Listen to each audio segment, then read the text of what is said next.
Welcome back, Wagoneers, to another exciting episode of the Wasted Wagons podcast.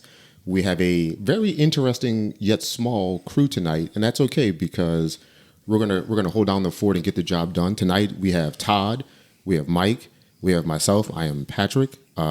We're joined remotely by Travis. We also have Sean.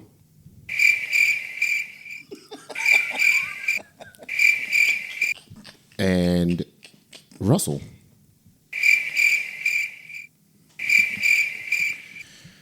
Thanks, guys, for joining us. We're gonna do some heavy lifting tonight. We have a small crew, but we're gonna make this a fun and interesting night in a pod recording. We have got a couple of topics we want to kind of get through, talk some stories, and ask some questions for you guys later on about a couple specific things that are kind of involve your travel lives and livelihood that you've had this summer. So.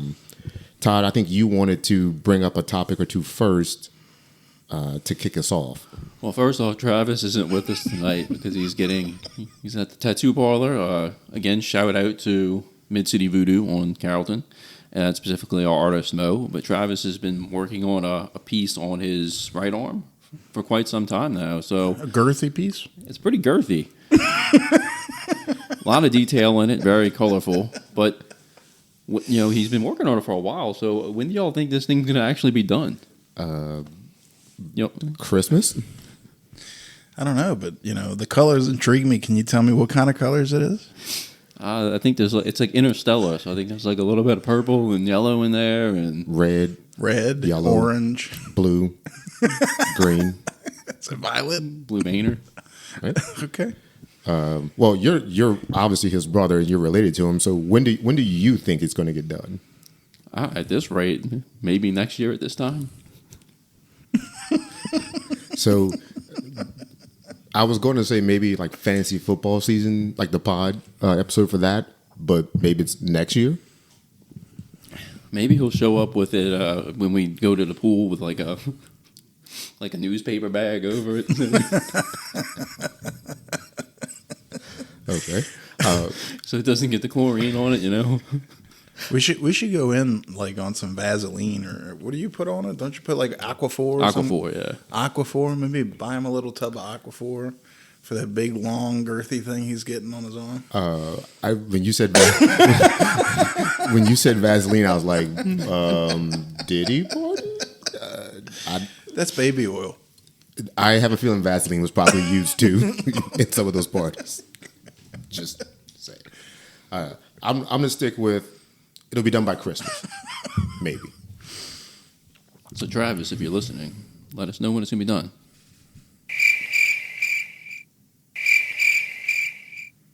I'm just kidding. We love you. Sort of. So I mean, Travis isn't here, but we just got back from a trip to California last week. The trip originally started as a trip for Grayson's birthday. So, we're quite the Disney World travelers. We go quite often to Disney World.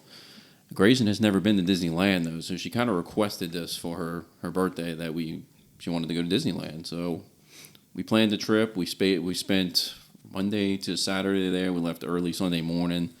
Most of the time we spent in Anaheim since we were staying going to both Disney parks, Disneyland and California Adventure. We decided to stay at one of the neighboring Disney resorts, which is right across the street from the parks. First night there out in Anaheim, we went to Golden Road Brewing. If you guys are familiar with that, I know Joey Lahat's familiar with it because he loves him some Mango Cart, but they actually make Mango Cart. The brewery itself is great. Like, it's huge. So aside from the inside area, there's a little side area where you can actually see Angel Stadium from where you're sitting.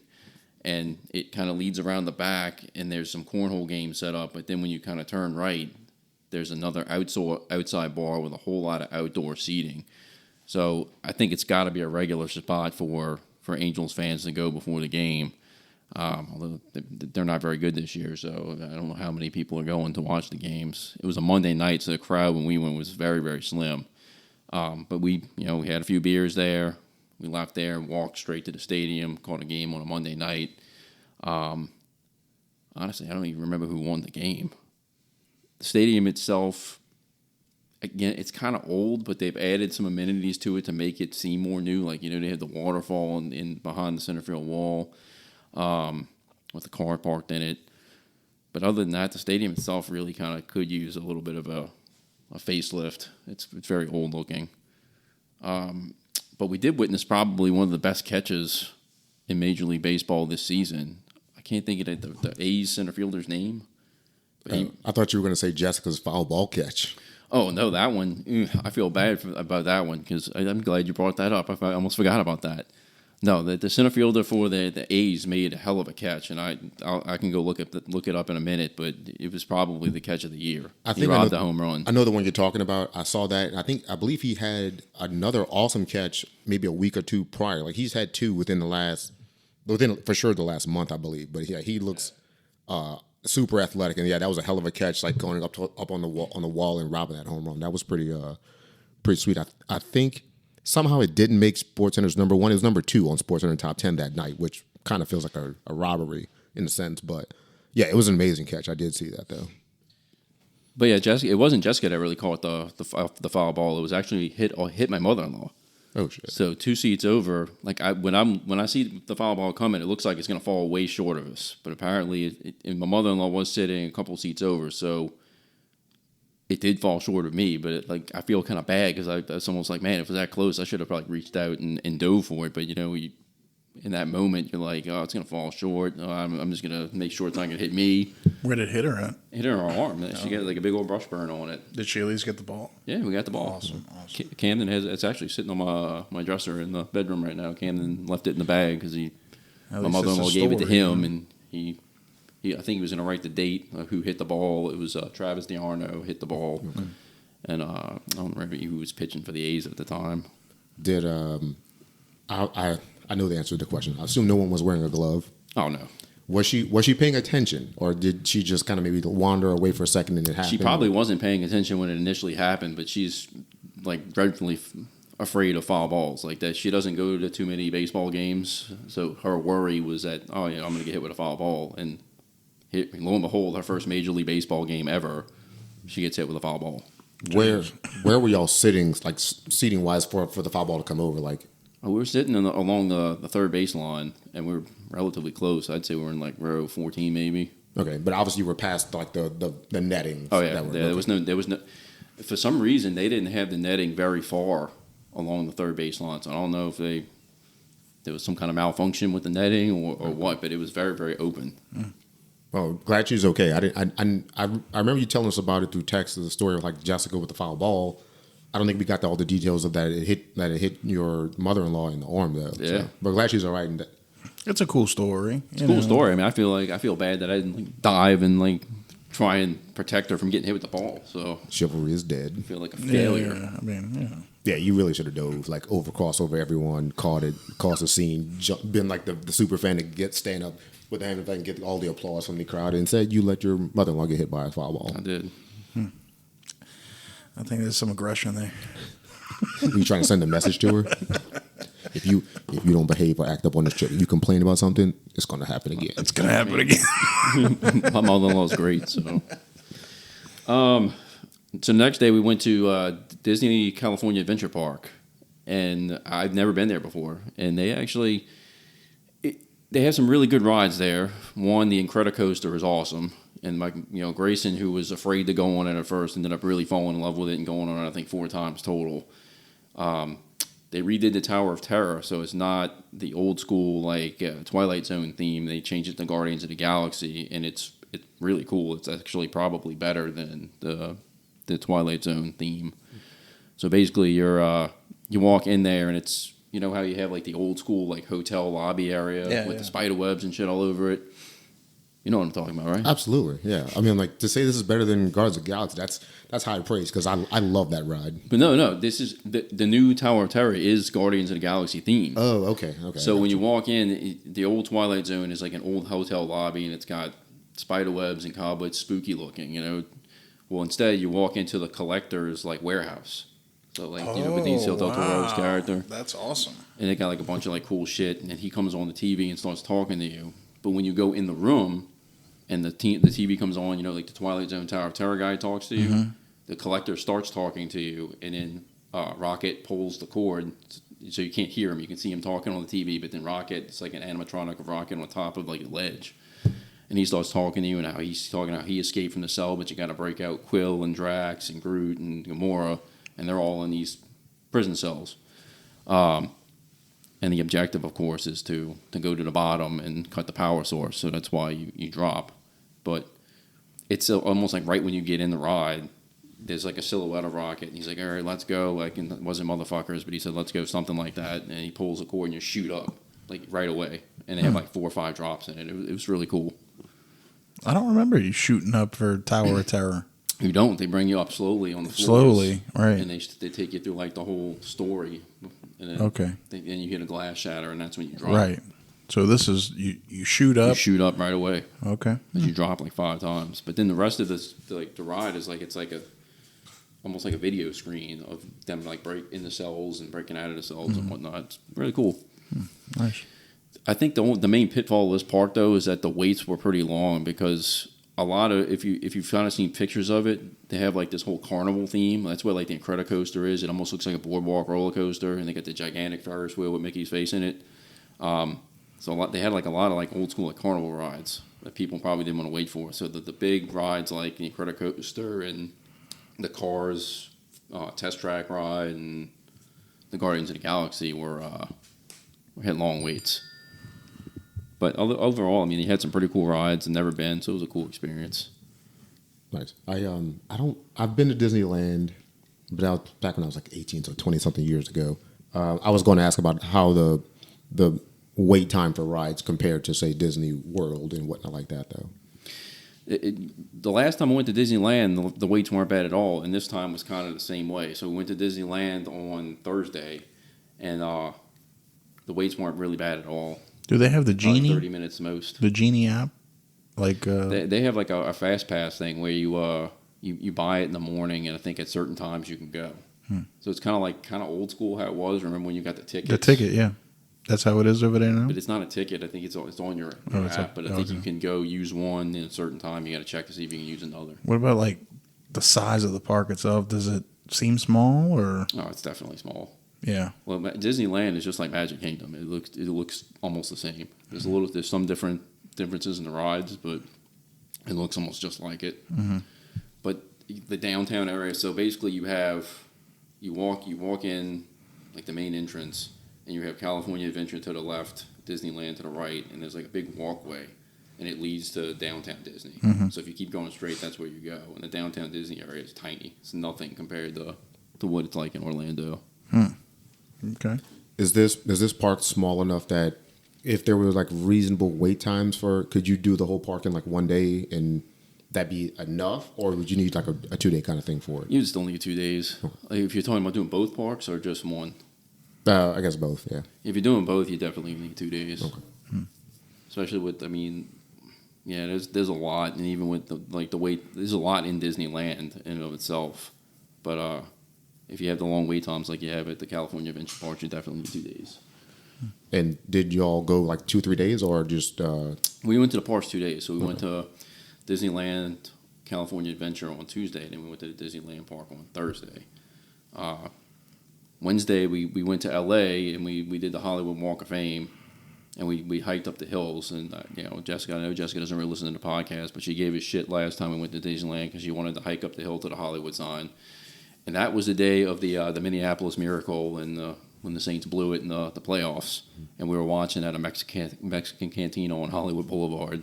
And due to the time of the game ending, we didn't do the Hollywood sign. So Jessica was pissed at us for that.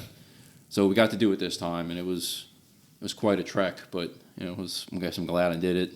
I hear it's kind of anticlimactic.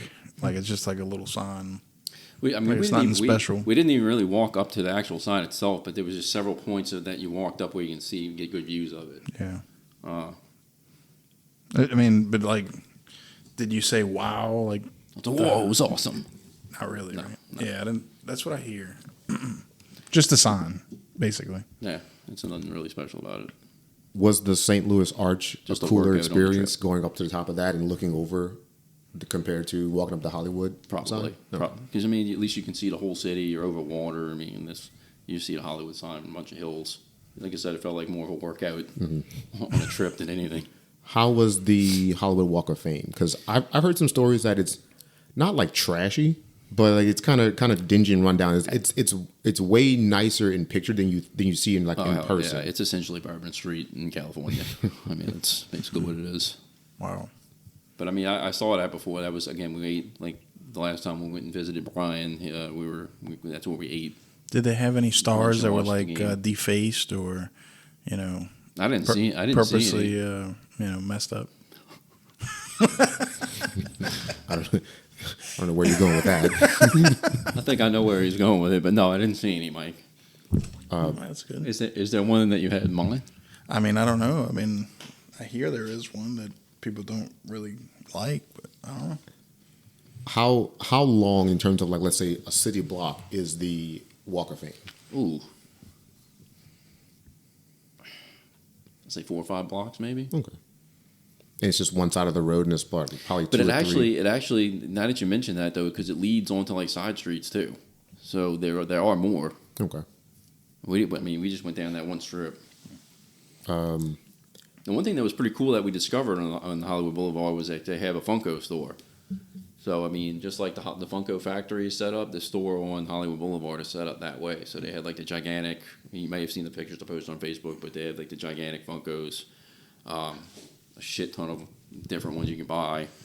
And of course, my kids fell in love with the fact that they could make their own, so they both did. Nice. They had very limited amenities as far as like what you can put with the figures, though. So it's. Go ahead. What about the Chinese theater or whatever they call that thing? Did you see that? No, I didn't see that. No. Oh. Isn't that by the Walk of Fame? I think it is. Yeah. It might have been further down. What do they call that thing? The Chinese something? I don't know. Not sure. It's famous. I think know they what you're do. talking about. I think one of the award shows they do in there. I don't know. If you were ungoverned, how much money do you think you would have spent in the Funko store? If you could have just was there like enough cool stuff that you like? Man, I'd like to bring that home, but like, hey, I don't want to like blow a budget. Or Yeah, there was that. at least 3 of them that I liked, and I only brought one home. I finally got the Deadpool with the lederhosen on, but there was at least 3 of them that I wanted, and then I wouldn't have minded popping myself and probably just putting it right here. But it was like $40 to pop yourself. I think if you do it online, I think that because I kind of researched that about the same price. That would have been cool to do though. I have one. Okay, you did. Nice. How long did you like order it online and all Yeah, that? I ordered it online. How long did it take you to get it in? About 2 weeks, probably 2-3 weeks. Were you happy with how it came out in terms of like what you tried to create and what you wanted it to look like versus what it came in? So I got mine wearing like my work uniform, and I picked a stethoscope to go around my neck, and the head is so big that the stethoscope, I mean, you really can't even see it like, unless you like look, like take it and turn it upside down pretty much. But other than that, it was cool. It's nice how you can, say what you want the box to say. Mine's Cuban Missile. Yeah, I got my kids. They just have Grayson, and I think Grayson just put Grayson in Camden, put Camden and Olivier one up, or maybe it was the other way around. I thought about getting one for my nephew. He collects he has a couple Funkos and a couple action figures for different TV shows or video games and things like that. And he's big into that, so I think that might be a Christmas present idea that I want to do for him. Maybe I'll get one for myself as well, just because it'd be funny. I don't know how I would dress it. Yeah, I don't know. It's cool though. Yeah, if you collect them, then it kind of makes sense. Yeah, But this is why I'm kind of surprised that Todd didn't get one of himself since he was there. No, it's contemplating it, but I guess as you said, like I didn't want to spend too much money. So if I put a cap on it, or say how much I would have probably spent with the pop yourself and the 3 other ones, it would have probably been like $80. Okay. It's not terrible. There wasn't enough new ones that I wanted. And then there's some old ones that are kind of retired that I wouldn't mind going back and getting, but those you wouldn't find in the store. All right. Take two questions. One, did you eat any kind of local cuisine? Because like that area is big for having like ramen and a lot of Asian food inspiration. Did you try anything? No, that day we went to a burger place called Stout. It was like a burger and like craft brewery place. It wasn't like an actual like brewery, but it was like a burger joint that had good beer on tap. Gotcha. Going back to the Anaheim Stadium, and you said it kind of could, like there was like a bar or that kind of overlooked the stadium. Is that correct? Or was it was the brewery. opposite? It was the brewery, craft brewery, the Golden Road. Mm-hmm. It's basically across the street from the stadium. So as I mentioned, there's a whole shit ton of outdoor seating. So when you walk in there, if you look to your left, it leads right outside. It's open. It leads outside, and there's some seats right there. But you can look across the street and just see the stadium. So you can see like the big A with the halo. You can see like the front of it. So it's basically a good view for anybody who's, I guess, into baseball stadiums, or if you're going to the Angels game, good little pre-gamer. Yeah, I was just curious if it was similar to kind of like Wrigleyville, where there's bars and areas around that if you're up on like rooftop level, you can kind of see over and look into like the stadium or actually watch a game pretty decently from those venues. That's all. I was curious about that. Yeah. Now, again, Thursday I went to Disneyland, and I was kind of hoping Russell was here because I know he's a big Disney guy. But the big thing around Disney parks is popcorn buckets, and that's kind of like the big thing in movie theaters now too, where they're coming out with all these different popcorn buckets for the movies. Like the Beetlejuice one had the sandworm. Deadpool had the different ones. Deadpool, Wolverine, yeah. Dune, I think. I think Dune had one. Yeah, Dune had the little sandworm, hole in the ground type thing. Yeah. And then like Megan 2.0 has like the Megan face, but the head opens up. Nice. So what I got behind Patrick, is actually a thermos, but it's of the Yeti from the Matterhorn in Disneyland, which is kind of like their version of Expedition Everest. Mm-hmm. It's, if you've never been on it, it's not as intense as Everest. It's kind of like Space Mountain inside of an actual mountain, but you're going in a bobsled. It's very, very jerky. Although I found that the Disneyland Space Mountain is actually relatively smooth compared to Disney World. But I always thought the Yeti would look cool. He's white, the white fur with the blue face. And I was like, man, I'm going to get this. So I paid $30 to get when we first a Yeti thermos that I'm never going to drink out of. It's just sitting on my Disney shelf over here. When we first got here, you were telling me about the Yeti before we started recording, and he's like, "Oh, the Yeti thermos over there." And so I'm looking, and I'm looking for a Yeti, like the drink, the one you buy wherever. And then he's like, "No, the Yeti." And I look at the Yeti, and I was like, "How did I miss that? It's huge." Yeah, that thing is pretty massive. I can't imagine actually trying to put liquid in that and then drink from that thing. That'd be pretty annoying. I don't even understand how you do it, because when you pull the head off, the straw is at the bottom of the head. So I don't know if you got to take the straw off and put it in the actual body itself. I don't know. I'm never going to use it, so maybe would you want me to give a demonstration, Patrick? No, you don't need to. It's okay. Did y'all bring back any other souvenirs from your trip? Yeah, so I got that. I mean, of course, I have 3 baseballs down there. So Friday morning, I have an Angels, a Dodgers. The Dodgers one's really cool, actually. It has a state of California flag on it, which I'd say it's probably one of my favorite ones that I've gotten so far, even though I don't like the Dodgers at all. And I also got a Cal State Fullerton ball. I always see a college campus every trip we go on, and I've liked Cal State Fullerton's baseball team since I was a kid. So having that be just before Anaheim was really a really cool find.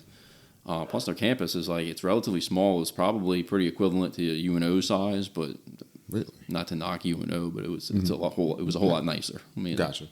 You can tell the upkeep there was they actually put some money in it. Mm-hmm.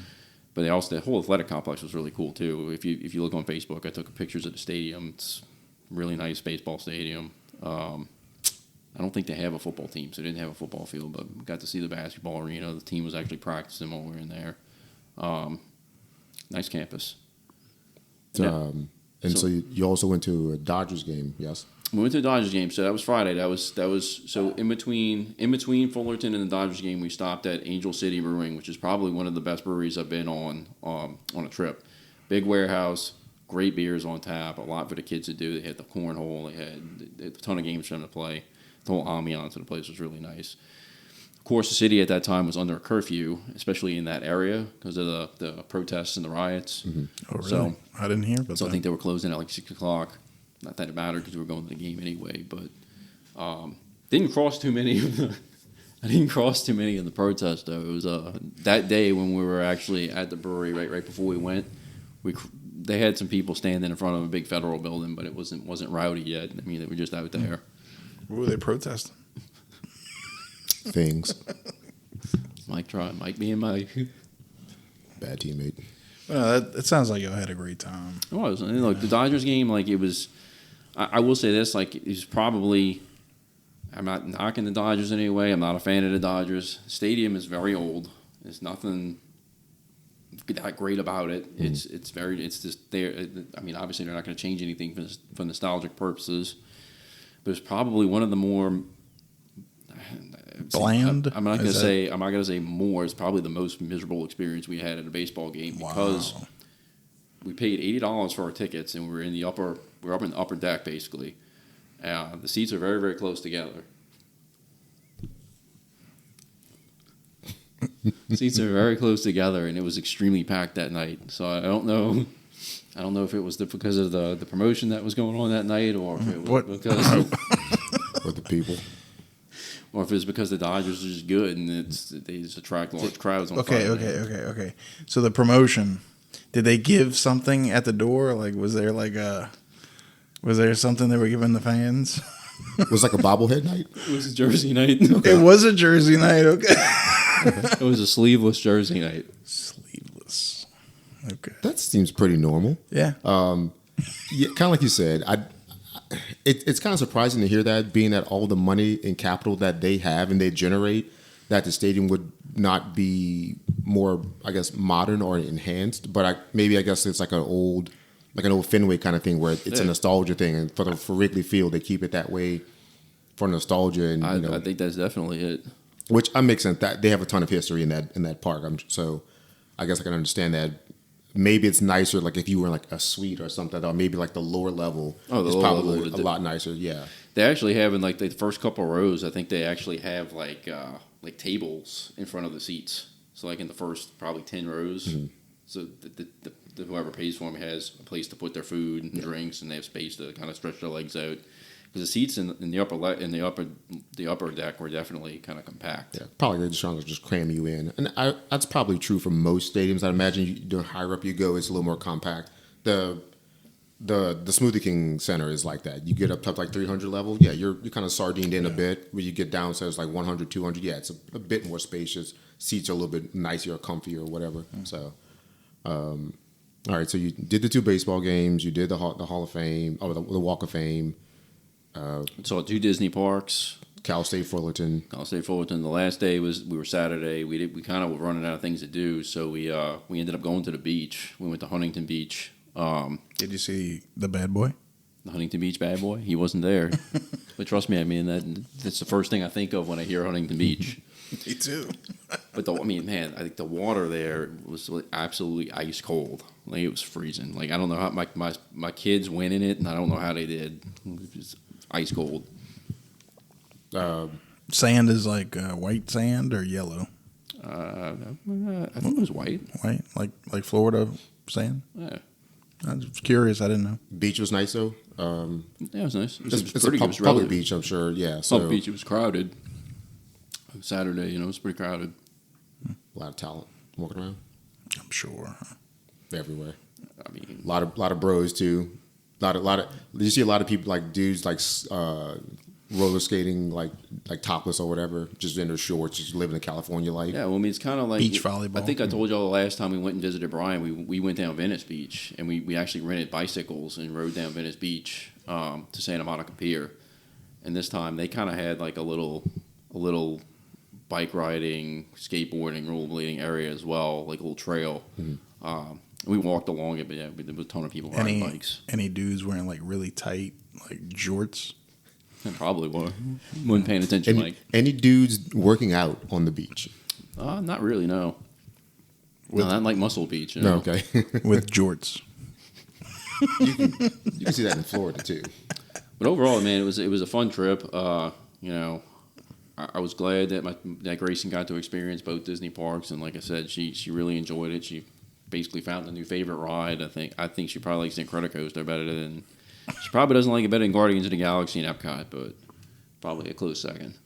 Awesome. Got to scratch 2 more baseball stadiums off my list, and neither one of them weren't that impressive. You know, I think you know, when you have stadiums like Hampton Yards and the Cardinal Stadium, PNC Park in Pittsburgh. What is it? Bush Stadium, right? Mm-hmm. Bush Stadium, PNC Park in Pittsburgh, and then formerly Miller Park with American Family Field in Milwaukee. You know, it's hard to kind of keep up with those 4. Sure, like the park in San Diego or I haven't been there yet. or Truist Park in Atlanta. There's so much to do around the park Yep. that there's like a whole little. It's like a little mini town that they've built around the stadium. Like there's like retail shops. There's I guess call them condos that people live in. We're actually going to Truist Park again when we go to Myrtle Beach. So in 2 weeks, I'll be going to see another Braves game. But one thing I regretted about the time when I went was that we didn't have enough time to kind of go around that area. Mm-hmm. Everything kind of was rushed. We went to like a puppet museum that morning and then basically went to the game. And by the time we got there, it was almost time for the game to start. So we didn't have time to do that. So hopefully this time we will. Nice. Yeah, sounds like a good trip overall. That's I was pretty interested to hear how everything went, especially with the baseball stadiums and the games. Kind of disappointed to hear that the stadiums aren't that great, but I mean, I guess they can't all be A+ rock stars. Mm-hmm. But you would think LA and the money in that area, they would be a bit nicer. But that's a little disappointing. But saw you had a good time though. No, it was great. Sounds like they got a lot of bandwagoner fans. I would assume that they probably do.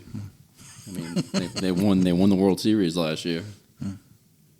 Well, staying on the topic of trips, I think Mike, you just got back from a trip to Branson, Missouri. Yeah. We went there for my kids' little league World Series. It was fun. We went there for a week. We went left Saturday, came back Saturday. Joe win a ring? No, it was an open tournament. I mean, we knew going into it that we were probably not gonna, do very well. But we still went, just for the experience. They had the winners overall was actually the Majors New Orleans Renegades 12U team locally. Wow. Yeah, they were really good. But it was an overall great experience. The kids slept in the little dorm area, and we've never experienced that before. This was our first, event like that. I have to say that part does look very cool. They have the locker room with the kid's name and stuff on it. I think that's a very, very unique experience for the kids. Yeah. As good as Pigeon Forge was last year and going to the Ripken Parks, they didn't have that. I think that's a nice little amenity. Yeah, it's cool. It's like so the complex was like an old strip mall that they repurposed for this, and they have maybe 5 or 6 fields within the complex, mm-hmm.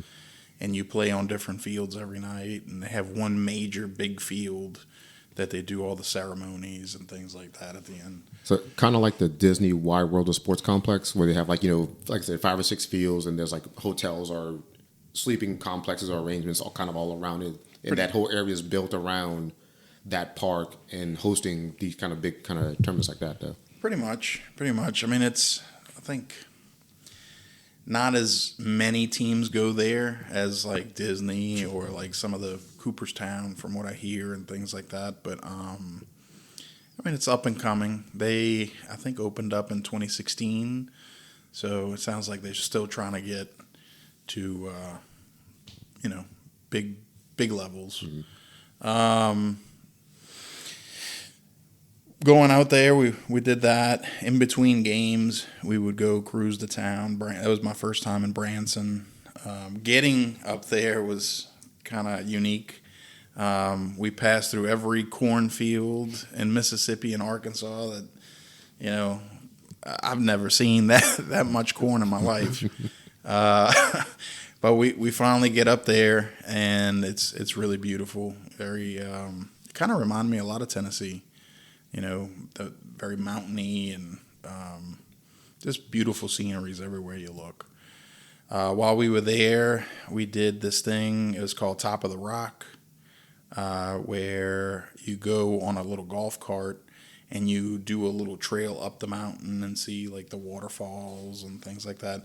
The guy that owns that is same one from Bass Pro Shops. Okay. I think he's from that area, built that out there. So that was pretty cool. And then the other day, the second time we did something big when we were out there, it was Silver Dollar City, which is their little amusement park. Kind of reminded me a lot of Dollywood. Not as nice as Dollywood, but Dollywood was a pleasant surprise. yeah. This is similar, but not as nice. I mean, it was nice. Don't get me wrong. It just, nice in his own ways. Mm-hmm. That was a unique experience as well. I remember standing in line for one of the shows. It was a can show that Jamie wanted to do. So I'm standing in the line and I'm looking around. Next show is in like 30 minutes, kind of thing. And so I'm looking around, and I don't know, I just noticed that everybody around me was kind of different looking. Different how, Mike? There was no diversity whatsoever.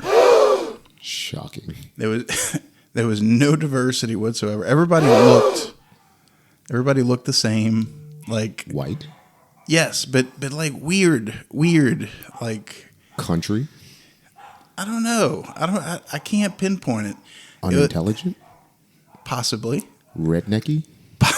Very possible. Lot of So to me, in my head, what I was thinking was like, man, this is like the same gene pool going around, like the same strand of DNA, like wow, redone over and over and over again, and the outcome was just bad. It was not God. No, it was not God.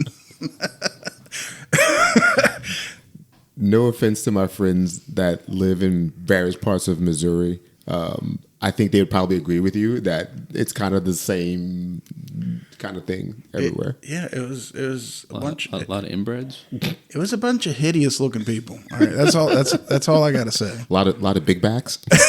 Big backs. A lot yes. of big backs. My 8-year-old would say big backs. Correct. So anyway, we standing in line, and I'm looking at all these people, and I'm like, oh my god, like what? Are these like relatives? Like, did you lose your appetite? No, I was just kind of thinking all these. It was all going through my head really fast, and then I started thinking that'll happen when you're waiting for 30 minutes. To lead to some good people watching. Absolutely. And then I started thinking, I'm like, man, I haven't seen one good looking person this whole trip that belongs here, right? And then I started thinking again. I'm like, wow, I'm in line for a can show. Can you tell us all what a can show is? It's the girls that do the leg kicking, and they wear their little dresses, and then they flip up the dresses, and it's like a little show, right? Okay. Good looking girls, I was going to ask the same question at some point. What the hell's a can show? Because I'd never heard of this before. I had my own thoughts about what it was, but I wasn't certain. So I was like, man, let them go. So anyway,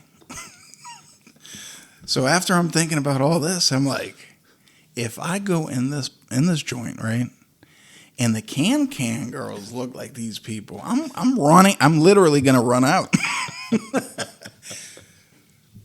But thankfully, they didn't look that way, and it was a decent little show.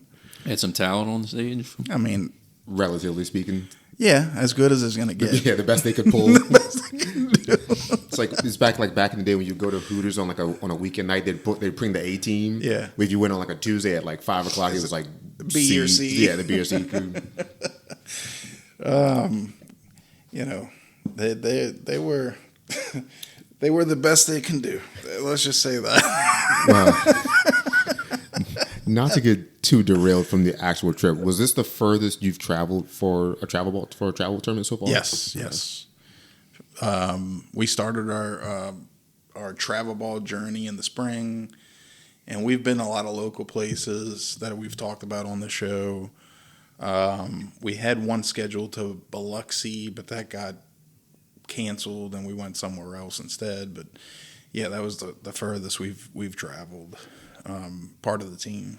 Gotcha. And I know Alex is relatively new to playing travel ball like that. So how did he enjoy the experience of being, let's say, on a bigger stage or a more elite field, both physically and from a competitive standpoint? So he actually did phenomenal. He did his best baseball that he's done all year during all the games out there. So very proud of him. He hit every time he was at bat. He pitched. All his. He caught some pop flies out in the outfield, that kind of stuff. So he did amazing. He played his best baseball. Unfortunately, his team didn't win, much. But I think I mentioned before that the ambiance out there, the team ambiance. The parents get along. It's like more or less a drinking club for the parents, and we kind of bonded out there. It was really nice. Everybody had a good time. Kids had a good time. So, nice. Yeah. So I think this is a perfect kind of transition or segue into the topic I want to bring up with you guys, which is probably going to make this episode for me in terms of having you two guys here specifically, and that is to kind of just I want to kind of pick your brains on some travel ball things as parents of kids who play. And just first and foremost, was it what you thought it was going to be, or how different is it from, let's say, hey, we're going to go travel, or when you're starting out, like you don't know, I guess maybe how deep this travel ball lifestyle goes. You think maybe, we're going to drive to a park 30, 40 minutes away, play a couple games, come home on the same day, and we're done. Right. And compared to what is it really like? So for me, and I'm sure Todd's going to echo, pretty much everything I'm saying. You first think about, okay, well, I'm going to go out. Just like you said, you play a couple games, you come home. It's not that easy. Playing a couple games, sometimes they're back to back, but most of the time you have to sit there and wait, maybe 2 games later to play your next game. In the heat, in the rain. There was one tournament we went to this season that it was raining in the morning really bad, and they kept postponing, and then they ended up canceling it at like 12 o'clock, and we have been out there since 7 in the morning, getting rained on. And it's like they just want to get everybody in, get their little dues. They want to get the fee. Get the fee, and they don't give it back to you. It's a money grab. A lot of it's a money grab. Most of it. But it is 100% commitment from the kids. It's 100% commitment from the parents. Like, you have to live that life if you're in it. There's nothing easy about it. I mean, it's tough. It's tough. Will I do it again? I don't know. I don't know, but we'll see. We'll see how the.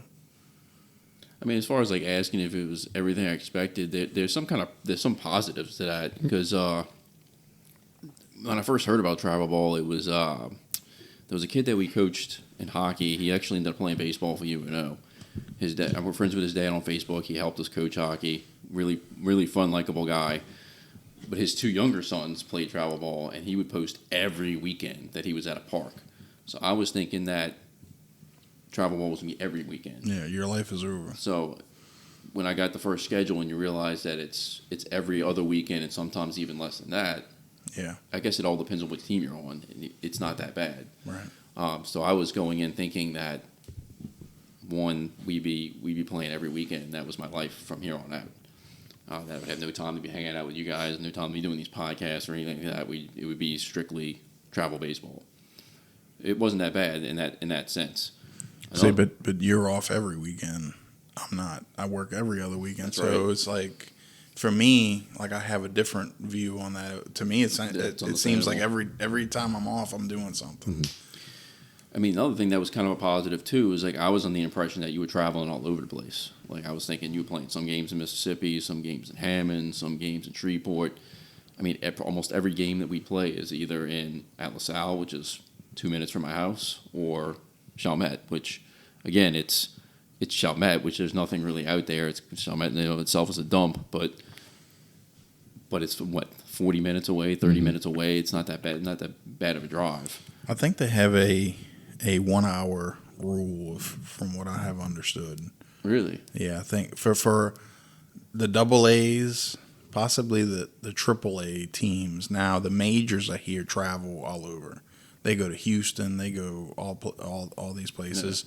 Yeah. And I know a kid that's on one of the major teams. Sometimes it'll spill over till Monday, and they have to miss school to play. Yeah, so. But our team's a double A. So I think aside from like the 2 World Series tournaments that we went to out of state, which was Destin and Pigeon Forge, and soon to be Myrtle Beach, the furthest we went in state was Denham Springs. So I mean, it wasn't not as far as the travel aspect of it. It's not that bad. Gotcha. It sounds a lot like my years of playing travel softball, and kind of the same thing. It started off where you could play a local tournament at LaSalle or City Park, or maybe go down to Houma, Baton Rouge, play there. And I was never on a majors team. I think I played. They ranked you majors and then A down to E, which is like rec level. And I was fortunate enough to play on a couple C teams and tournaments at a couple different local-ish parks within an hour and a half drive. But same thing, you might play your first game at 8, 9 o'clock in the morning. And if you're winning, you might play 2 games within 3 hours, something like that. But if you go undefeated, you are now in the winners bracket, and you will sit at some point until all the losers bracket teams filter out until the winner from the losers bracket comes up to play you. So you might have a day where you win 3 games in a row and you're done by 11, 12, and you don't play again until 5 or 6 o'clock. Right. Or on the flip side, you go to the losers bracket, you play back to back until you get double eliminated. If you progress all the way through the losers bracket, you're now playing probably sometimes 9, 10 o'clock at night. Yeah. And you have to double dip the undefeated team. So you might play till 12, 1 o'clock, 2 o'clock in the morning, and then drive home. Or if you have made arrangements, you stay wherever, you get a hotel and y'all kind of stay or whatever. So it sounds very much like that. Like your whole day or weekend could be tied up with just that, depending upon how your team's doing. Our very first tournament, most of the tournaments are 2-day tournaments. Mm-hmm. Yeah. But our very first for the season was a single-day tournament. Did that leave a bad taste in your mouth from the start? Oh, my gosh. I didn't know what to think. I was like, oh, my God, is it everything like this? Mm-hmm. Like, we were there from 8 in the morning, and we actually won out. We played the championship game, and we didn't leave the stadium till 9:30 at night. So from 8 in the morning till 9:30 at night, and I was like, "Oh my God, is everything gonna be like?" Right. I was ready to call it like first time, first day. I'll freely admit to you, there were some tournaments we would play, and we would be, whether we were in the winners or losers bracket and kind of fighting through. At some point, I'd be like, "Man, I want this to be over with. I want to go home. I planned to be here and play for a while, but I didn't want to be here till it's a lot of commitment. 10 o'clock at night. It's just a 12-hour day. Like, you're exhausted. You're playing in the heat. You're trying to recover and stay hydrated, eat something, stay loose and ready to play, because you never know when your next game's going to be. You never know when the field's going to run late because there's a delay or an injury or something like that, and that pushes all the games back. And so it's a real mental and physical grind for both the parents, for your case, and also the players too, I'm sure. That's why you see all these wagons and like people bringing all these things out there because of the preparation. You don't know if you're gonna play one and done, or if you're gonna be the long haul and stay there till 9 at night. So people bring all these things, coolers and fans and all these tents and things like that to at least make it a little bit more bearable. But that's part of why you see all these parents going in there with all these wagons full of stuff. It's because you don't know how long you're gonna be there. You know, a lot of people eat there. You know, at the place, but that could be expensive. So some people bring their own food, that kind of stuff. But yeah, it's an experience, man. It really is. I was very thankful. Like I mentioned just a few minutes ago, the team that we joined, you know, we hit it off right away. It was a bunch of cool dads. Minus that one dad that took your credit card and bought. No, he's cool. He's cool. He was cool. But yeah, I can't imagine though going and joining a team where nobody talks to each other, kind of thing. Mm-hmm. And I'm sure there are teams like that. But no, we had a really solid group. I knew somebody going into it that kind of got us in. So that made it so much better. We had a little, I guess, routine where we would drink a fireball shot before each game, in the middle of each game, and then after a game to celebrate. So yeah, it's like a drinking club. It was good. We get plastered out there and have fun. Now, do you see? And I'm sure the answer is going to be yes. Do you see there are teams that are there and they're there more like for recreation because their kids want to play, and while there are other teams that they treat this like a business standpoint, like they've all got matching whatever, like not so much the uniforms because I wouldn't have the uniform, right? But like kids have multiple gloves, multiple bats, like these high-end bats, expensive bat bags, roller bat bags, and they treat it like it's a business in a sense. I mean, they absolutely have that out there. Mm-hmm. You can tell some kids are out, some teams are out there just to for team unity and to have the kids have fun, and all the teams are out there, and all the parents thinking the kids have D1 scholarships locked up. Yeah, I know we were the party team, but yeah, we played some teams that it was like, man, these are hardcore, hardcore parents, hardcore coaches. The coaches would yell at all the kids and all that. And it's like, I find that we're not about that life. It's a great way to burn your kid out. Oh yeah, sports.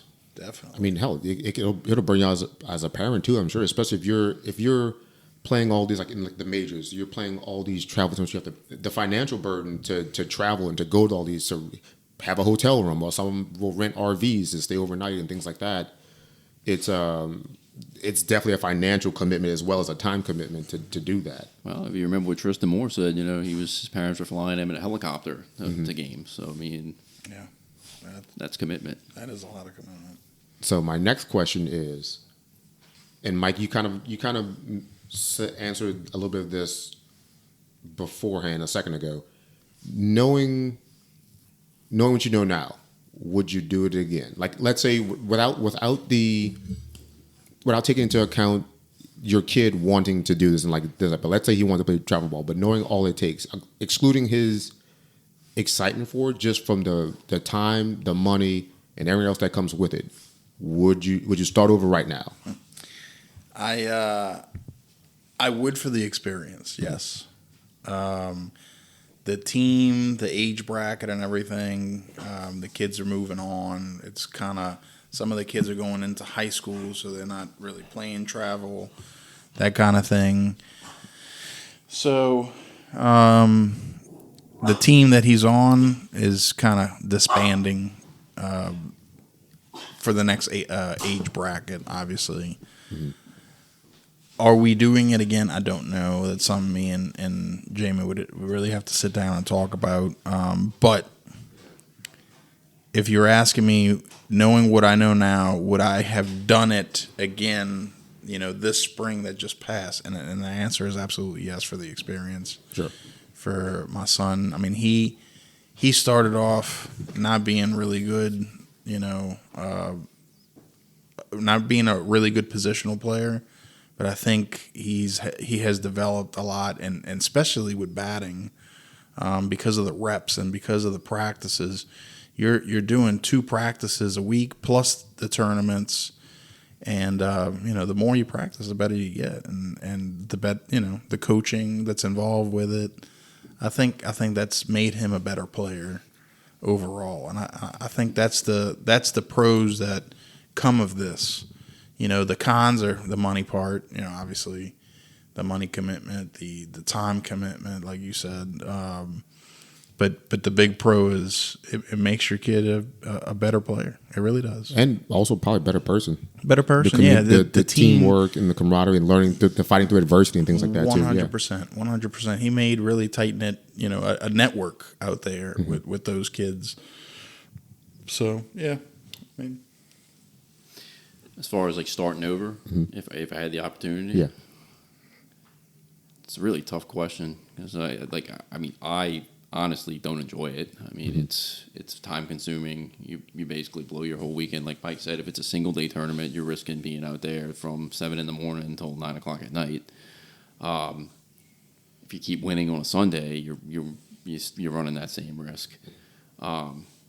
There are times when I don't mind losing first thing in the morning and having my Sunday back. been there, done that. I mean, That's a very real. it's a horror. I mean, it's a horrible thing to say from like a team's perspective, but it's true. Like I work 5 days a week. I have 2 jobs, so I mean, going on the weekend and not really enjoying myself is not something that I enjoy doing. So, so from that perspective, I don't know. I would definitely agree with Mike that and this is something I noticed when Camden went back last year. He was struggling at the plate. I felt like he needed some more reps, so I signed him up for Mike Miley rec ball, and it helped him get out of his slump for one. But one thing that was blatantly evident was which kids played travel ball and which kids didn't. Mm-hmm. The skill level of the kids who play travel ball is it just vastly overwhelms the kids who don't, and it's just evident in watching the game. So I think without travel ball, and I can again attest to what Mike said with the practices 2 days a week. I mean, it's this. You know he's getting better, but basically just watching my practice and getting the reps in the games, and it's so from that perspective, yeah, I like the fact that he's doing it and would probably want to do it again. But from a perspective of time and whether, and again, I'm going back to what if Camden really enjoys it, I'm not 100% sure that he enjoys it.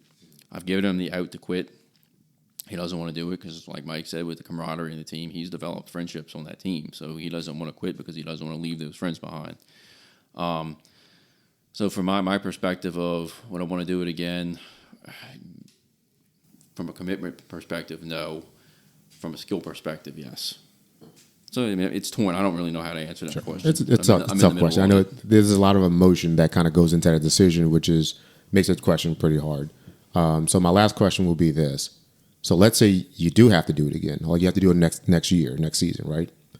What is something that, now that you've been in it for a little bit, that you would tell a first-time parent their kid is just starting out, whether it's rec or trying to play travel? What's a piece of advice that either you got or that you would give to someone to help the parent prepare for what they're about to embark on? One, be prepared to lose your weekends. If you enjoy being a weekend person, you're gonna have to scratch those out from time to time. But again, from a perspective of if you want your kid to play on a high school team, it's probably the best thing for him. And if your kid wants to, and again, I'm looking at it from a parent's perspective. If the kid wants to play for a high school team, he should probably do it. Mm-hmm. I don't know. I agree with him and everything he said with that. Same thing, I would say. Time management. Time management.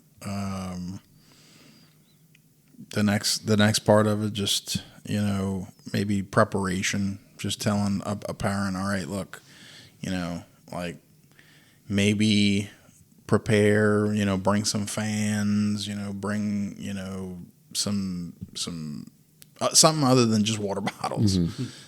Like the preparation part of it, how to prepare, how to manage certain parks where they don't let you bring liquor. Yeah, how to properly pack your booze and without getting caught. Right. So that kind of stuff, I think that's what I would pass on, other than what he said, as well. I think from a player standpoint, when I first started travel sports, be it softball or kickball, I just went to play and be around with my friends, and if they were you can win money at these tournaments, but we went just because for the fun of we loved the game, and we went to hang out and things like that. From the player side, I would probably say preparing yourself to play. Like, we used to have practices during the week as the grown adults, and kind of same thing. You have to kind of find time between your jobs and tournaments to practice because you want to get better. When you start to care about winning, like really winning, it takes a whole new time commitment and some of it financial and just managing that whole thing. But like getting onto game day, and I see it's more with adults. The kids have a ton of energy, and most of the time, a parent is there to oversee their child with drinking water or having pickle juice or eating something.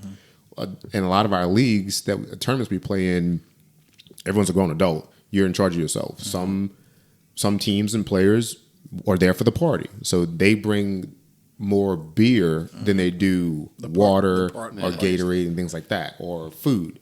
And I've seen a lot of people get in physical trouble with like heat stroke or heat exhaustion or just getting burnt out. Like, we had a friend who had a issue this past weekend with playing in the heat on a Saturday in a tournament, and you're always there for fun, but then there are also teams that are there to win. And it's you can see the balance of which teams are like, oh, it's a local tournament, we're going to go play, have a good time, we're going to drink some beer, this and that. Whereas some other teams are there for win. They might still have like a drink here and there, but they're not shotgunning beers or doing things like that in between game time and whatnot. So from a player standpoint, yeah, it's making sure that you are physically ready to play, both like stretching, warming up, getting your reps in, staying hydrated, getting some. If you can take a 30-minute rest, like get your cleats off, get out the heat and things like that. I would tell someone wanting to like play travel sports, that's probably your number one thing. And then two, be committed. If you want to go play and really go to these tournaments and they're fun, yeah, you can have a great time. Like you go to some really cool cities. You can't halfway be in something like that. Right. You have to be elbows deep. Like, right, because just the money alone for airfare, the hotel. Because like for us, we would play on Saturday, and most of the time people would either fly out that night or would stay overnight to watch the women's only tournament on Sunday. But you're traveling for 2-3 days. All the airfare and the hotels that comes with that, the registration, the food that you drink and food whatever you drink during the tournament, and then there's a whole like the after party at night if you go out for that. But yeah, it's a lot of time and money. I would tell younger me, first year starting out me, commit early to do you want to play more of a fun team or be a competitive team. I was lucky enough to be on a team that we were very talented, so we were very competitive and made it to the elimination rounds or made deep runs in tournaments fairly often. And there's sometimes we crashed out after 4 games because we didn't play well, and alcohol kind of got maybe involved in a couple of things here and there. But it's one of those things like you gotta just commit to decide what kind of player do you want to be, and what kind of team you want to be on. And then from there, if you want to be on a competitive team, you got to play like rec ball. You got to play during the weeks. Like we have rec kickball leagues. Like Dylan plays in. I think Sean played a season while Russell is done, and I think Russell tried to get some of you guys to come play on the team. And that's a lot of fun. But then there are also teams that use our weekly rec league for their reps if they're not having like a practice. But we would have practice sometimes twice a week as adults just to go play kickball, Right. And it blows people's minds when we tell them that. But like it's at the end of the day, like these tournaments you can win like $10,000. 15. Not only that, but nobody wants to be a loser. I mean, you want to have fun, but nobody really wants to lose every single game. Yeah, that's why I gave up coaching. Sure. Yeah. So, but yeah, I wanted to, especially with the group that we have tonight, I kind of wanted to pick you guys' brains on that and just see how it is as a parent. I come from the playing standpoint of it, but I kind of want to just pick your brains, see what it's like as a parent and how I know how the grind is for me when I played. As a parent, it's doubly worse because you got to worry about your kid and how they're playing and how they're feeling, but you also have to have the burden of getting them there and paying for everything. And I'll throw another one in there: siblings. Having to worry about, okay, well, we got to bring the sibling today. Yeah. what are we going to do to have them have fun out there and keep them entertained? Because if they're not entertained, then what are we going to do, kind of thing. I could speak on behalf of Mike with that, because Grayson absolutely hates going to Camden's tournaments. And she didn't go Saturday, so we made her go yesterday. And she was planning on going on the boat with my brother-in-law and father-in-law. And then Jessica was like, no, you didn't go yesterday to Camden's game, so I think it's fair that you go today. Well, of course, it was a Sunday, so he played the first game at noon. They won. Then it started pouring in Chalmette, so we had to wait like a good 30 minutes to play the next game, but we played the next game. So we were there for, how many hours? Probably at least like 4 or 5 hours. In Hell Reese? At Val Reese, yeah. Hell Reese? Hell Reese. But the funny thing is, like, I'm texting my mom, like, I don't know if we're going to be coming to dinner tonight because it's, we got another game to play and it's raining right now. And she's like, really? Where y'all at? It's not raining over here. And I'm like, I'm Chalmette. It's raining over here. It's fucking pouring over here. I got my shrimping boots. I mean, if Grayson went on Saturday, she would have just stayed for the 2 games that were scheduled and left, Gotcha. On the flip side, does Camden go to his sister's track events? Yep. Okay, good. Again, it's kind of like with Grayson. We make him go every now and again. We don't make him go to every single one. But Camden's on the cross country team at Haynes now, so they'll be competing at the same races. How does Lucas fare at the games? Does he go much? So yeah, he goes frequently. Sometimes he'll stay home with my mom because both me and Jamie like to go see Alex play. But at first, the first few tournaments in the season, man, it was tough, so tough.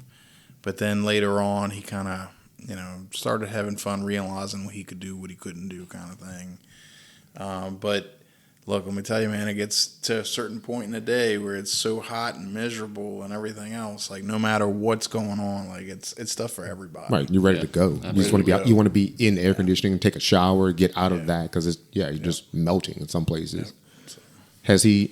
Has Lucas shown any interest in maybe wanting to play and follow Big Brother? I think so, maybe, but he doesn't have that commitment that the brother does. Okay. So I don't know. We'll see. Does he have any interest in like other sports? Maybe he might want to do another sport like football. And we were trying to do the FNA thing that didn't work out. We couldn't get a team for him. That was that's a grind my gear segment one day.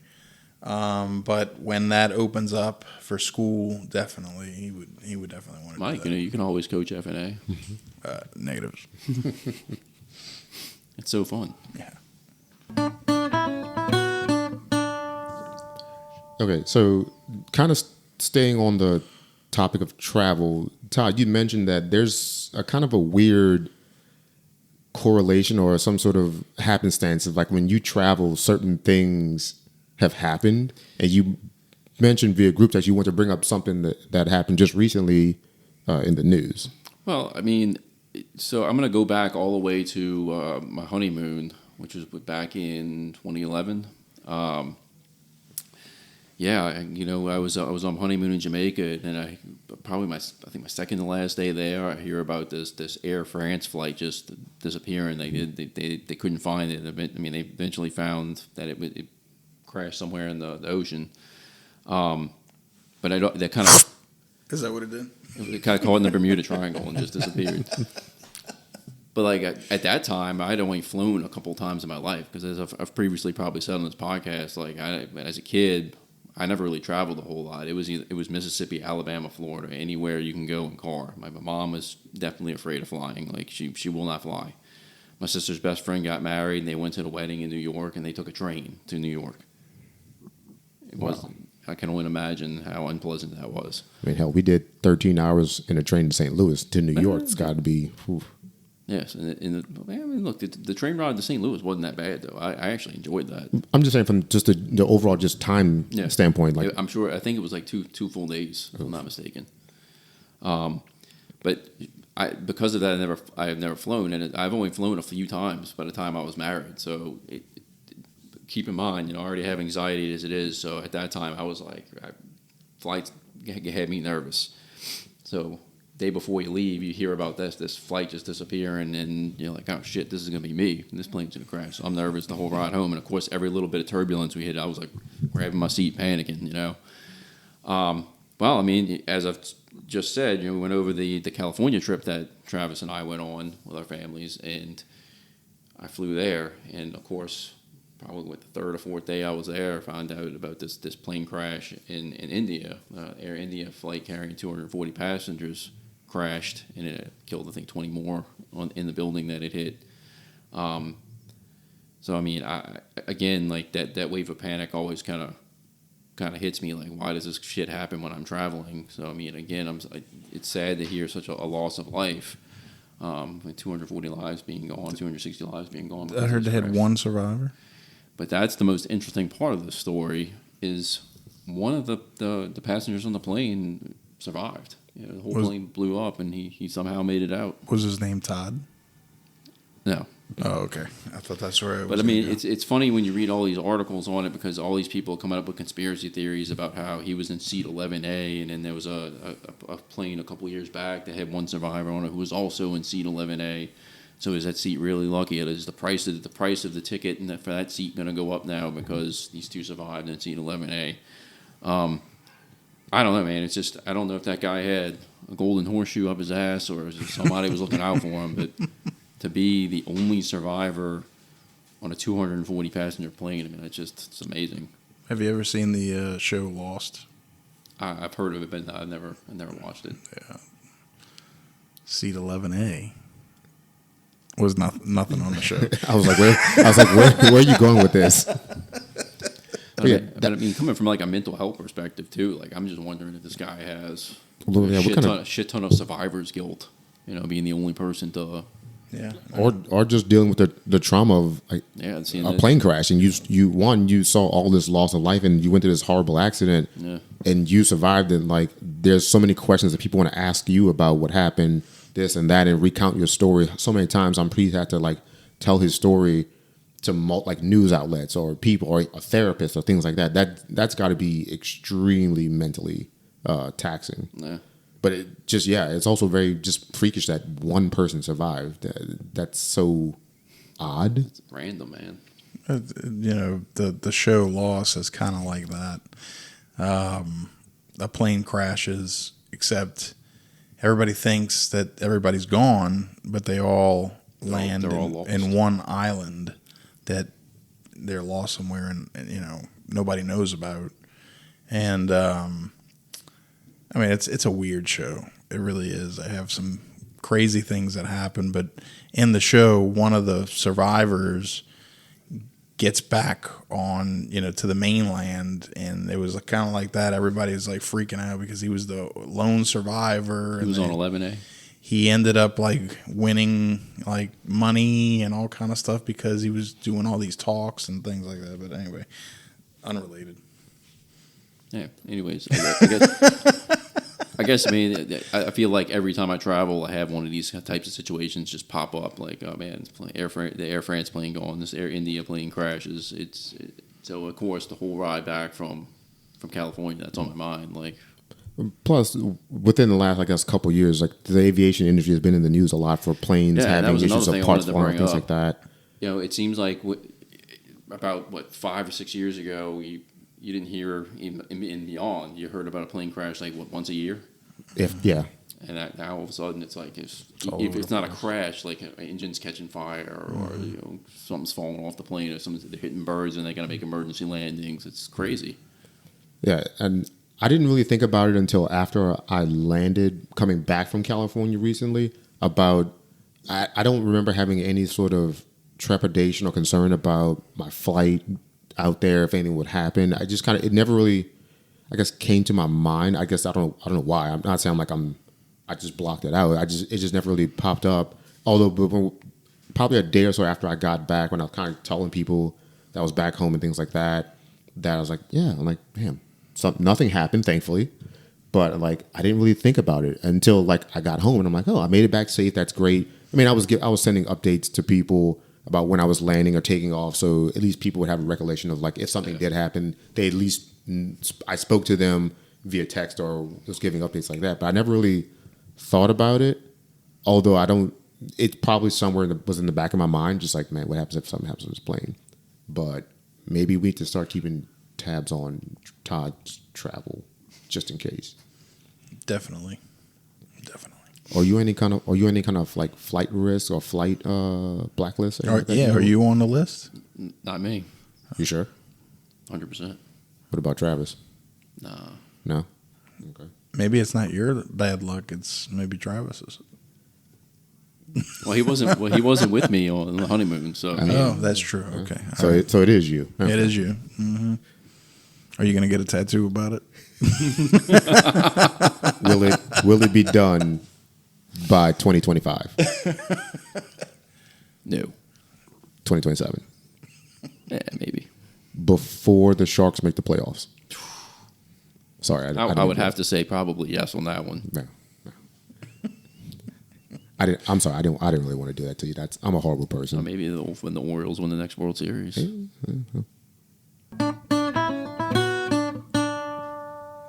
All right, Todd, you had another topic you want to bring up regarding the Saints, and I don't think any of us knew. None of us, Mike and I, don't know anything about this. So you just go ahead and kind of talk about whatever this is. So some people just like post bogus shit on social media all the time, and I don't know if it was on. I was looking for the article before we started to try and get I can't remember exactly what it said, but it was either on Twitter or Facebook or X, Facebook, whichever one. And the title of it was, "Should Reggie Bush be added to the Saints Ring of Honor for whatever reason, for this reason?" I can't remember what it was. But my first response to that is Reggie Bush should absolutely not ever be in the Saints Ring of Honor. But I think the main question I wanted to ask you guys was, do you guys consider Reggie Bush a bust? You know, because granted he had some good seasons in the NFL that I don't think any of them were spectacular or great.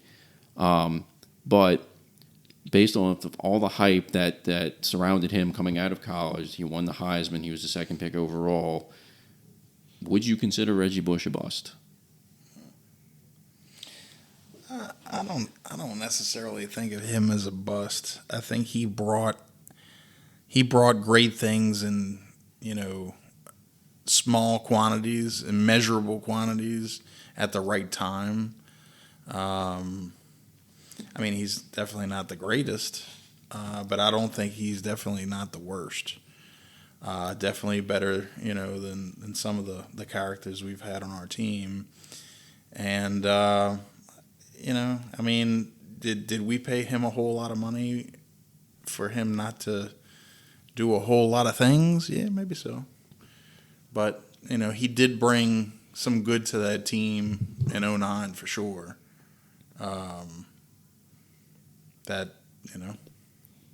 think the word bust might be a bit it's kind of harsh. Yeah, it's kind of harsh. Because when I think bust, I think of like Ryan Leaf or Jamarcus Russell. Knock it off. Yeah. Or a Jamarcus Russell. Also, I think about what maybe could be happening with the Colts. Who they pick? Anthony Richardson. People like that. That feels like that could be like a bust. Reggie Bush may not have lived up to the hype and the potential that he had coming out of college. He's not like Ricky Williams for the Saints. Yeah. I would say Ricky Williams is more of just like what was surrounding him and a team. Like they weren't really set up for anything but failure per se from an organizational standpoint, and what he had around him as teammates.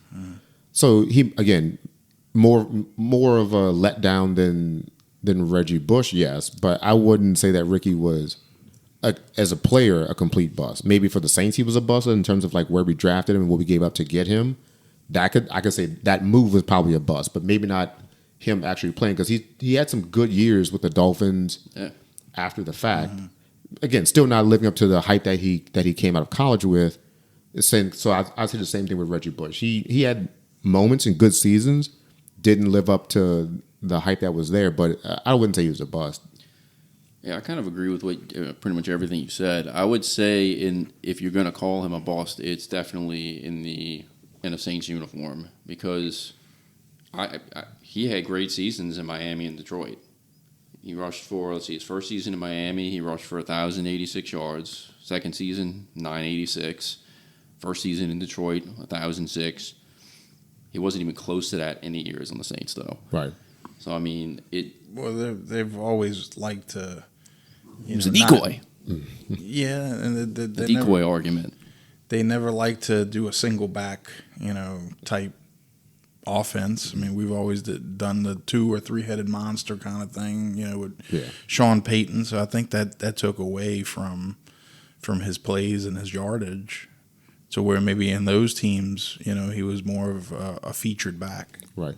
And I think a lot of it, like, look at Calvin Johnson is the first exception that comes to mind. Like, you can have star players that have really incredible seasons and or careers, but they're on bad teams. So the team doesn't win anything, but that player is still really great at his position and what he does overall. So I would say Bush and maybe Ricky were more like really good talents, but on really bad teams, even though they never reached a third of or half of what Calvin Johnson turned out to be for the Lions. Right. I think that's just a failure of the team being so bad that he would still get his numbers and be all world, all pro, and Hall of Fame worthy. Just the team was so bad they weren't going to do anything or win anything. So, where did Bush go after us? He went to Miami. That's in the 2 good seasons in Miami. Yeah, That's a good discussion. So going back to your question about the Ring of Honor, you're asking about. I was asking if you would consider him a boss, because I don't think he deserves to be anywhere near the Saints Ring of Honor. I mean, that's I'd agree with that. And kind of looking at his stats, like I would say, I wouldn't say he was a boss so much as a disappointment, maybe. Yeah, I mean, he had a good career, not great, just above average, but. Mark Ingram, Reggie Bush. Oh, Mark Ingram was way better than Bush. For the Saints, yeah. Ingram's the Saints' all-time leading rusher. Yeah. The Saints Ring of Honor. Do I think Mark Ingram's better than Deuce McAllister, even though he has that rushing record? No. If you take the emotion out of how awesome Deuce is for the city and what all he's done, I think Deuce is a better person, and I think he's also a better player. He's been more impactful for the Saints in his career at the time with us. Even though Bush might have had a better overall career than both Ingram and Deuce, I think Deuce is far. You're talking about Ingram, right? Yeah. I think Ingram was great. Does Ingram go in the Saints Hall of Fame or Ring of Honor? I mean, he is their leading rusher. But I think if you're gonna put him in there, they need to add Deuce in there. I don't know why they haven't added Deuce yet. I feel like there's something behind the scenes that probably stopping that. There's no way that Deuce McAllister is not one of the all-time great Saints, period, of any generation, all-time, hard stop. So the fact that he's not in there, I almost wonder if there's something behind the scenes with ownership or front office that just they don't jive or see eye to eye very well, or they had some issue behind the scenes that we don't know about, because there's no way you would leave a player of his stature for this city and this team out of your Ring of Honor. Right. I think everyone that's in the Saints Ring of Honor has a really strong tie to the community in the city, as well as being an exceptional player for the team, even though the teams were not very great. So if I call it gatekeeping. If Deuce isn't in there, then no other running back should be there. Like, I don't care. Let Kamara could go and rush for another 8,000 yards and surpass Ingram as the all-time leading rusher. If Deuce isn't in there, then I don't think Ingram could be in there. But I mean, I don't think Kamara could be in there, even though Kamara's been great for Saints for a long period of time. Right.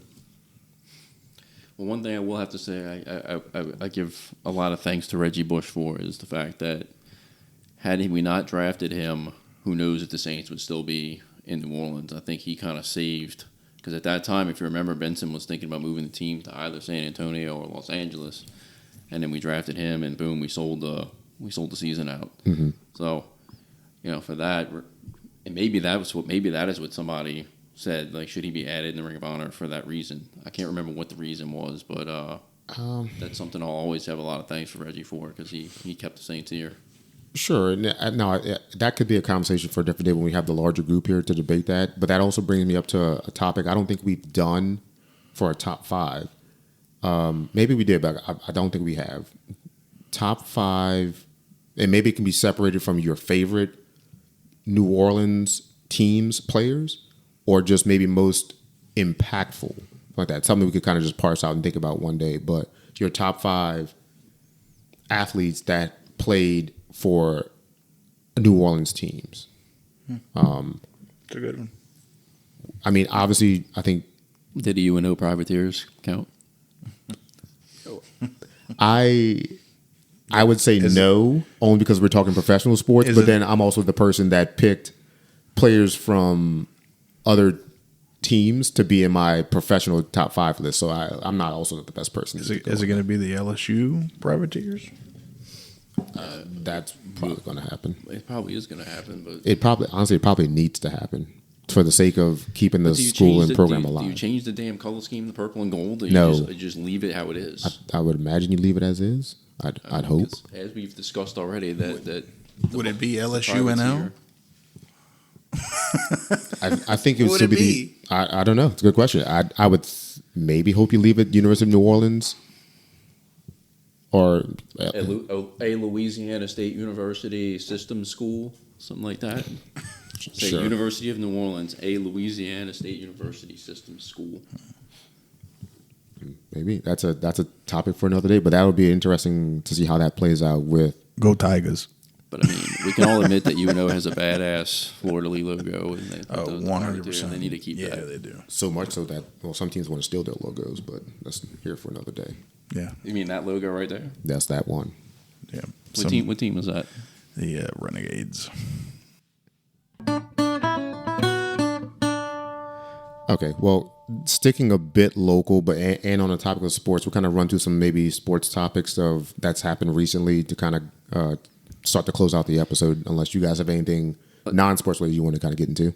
No, I mean let's start with either the NBA Finals and the NHL Finals before we move on to the College World Series, because I don't know. Were you watching either the NBA Finals and NHL Finals? I watched pretty much every game of both. Yes. Not I. I mean, I'll start with the NBA Finals. I just can't get into the NBA. I didn't even know what teams were playing until probably like the second to last game. I didn't know what teams were even in the finals. But Travis